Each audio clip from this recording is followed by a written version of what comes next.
Hello అండి, అందరికీ ఎలా ఉన్నారు? బాగున్నారా?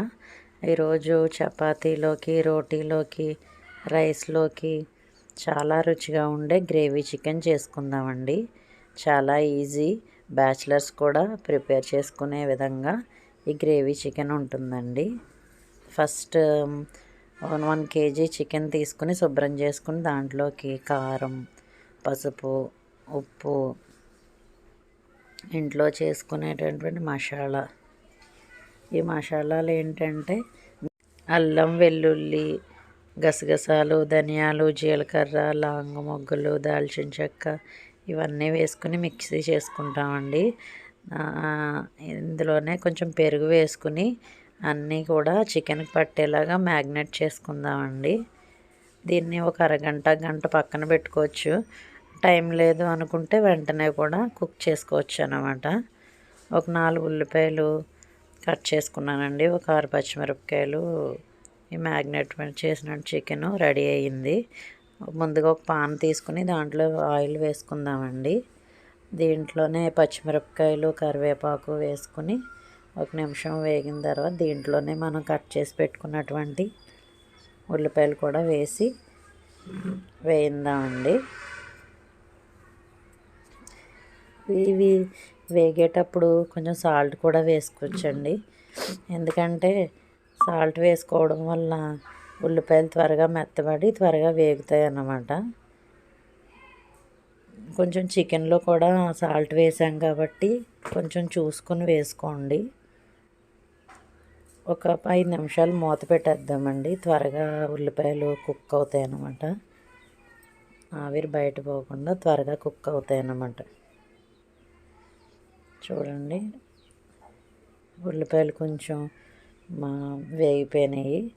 ఈ వేగిపోయిన తర్వాత మనం మ్యాగ్నేట్ చేసుకున్నటువంటి చికెను ఇందులో వేసేద్దామండి.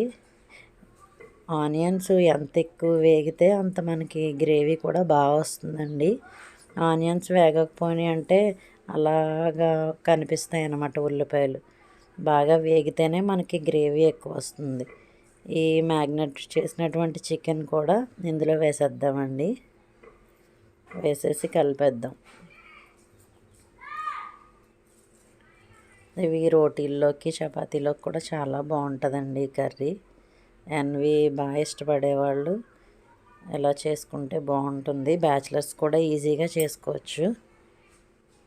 చూడండి, ఇలా ఒక 5 నిమిషాలు మూత పెట్టేద్దాం. ఎందుకంటే ఈ చికెన్లో ఉన్న వాటర్ అంతా బయటకు వస్తుంది అనమాట. ఆ వాటర్తో ఒక 5 నిమిషాలు కుక్ చేయాలి.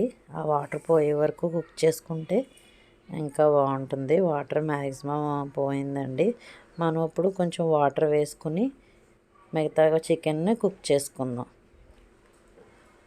ఇప్పుడే కొంచెం ఎంత సాల్ట్, ఉప్పు, కారం సరిపోయిందో లేదో చూసుకుని లాస్ట్ చికెన్ మసాలా పౌడర్ కూడా వేసుకుంటున్నానండి. గ్రేవీ ఎక్కువ కావాల్సిన వాళ్ళు కొంచెం జీడిపప్పు పేస్ట్ కూడా వేసుకోవచ్చు, బాగుంటుంది. ఇప్పుడు ఆ పేస్ట్ లేక నేను వేయలేదు. కొంచెం సాల్ట్ తక్కువగా అనిపించింది, అందుకే నేను సాల్ట్ని కొంచెం కారం కూడా వేసాను. మేము ఎక్కువ ఆడించుకున్న కారం యూస్ చేస్తామండి, ప్యాకెట్స్ కాకుండానే.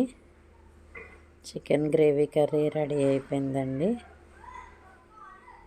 చూడండి, బాగా వచ్చింది. వేడి వేడి చికెన్ కర్రీ రెడీ అండి. మీరు కూడా ఈ కర్రీ ట్రై చేస్తారని అనుకుంటున్నాను. ప్లీజ్ నా వీడియో కనుక నచ్చితే లైక్ చేసి సబ్స్క్రైబ్ చేయండి. మీ ఫ్రెండ్స్కి షేర్ కూడా చేయండి.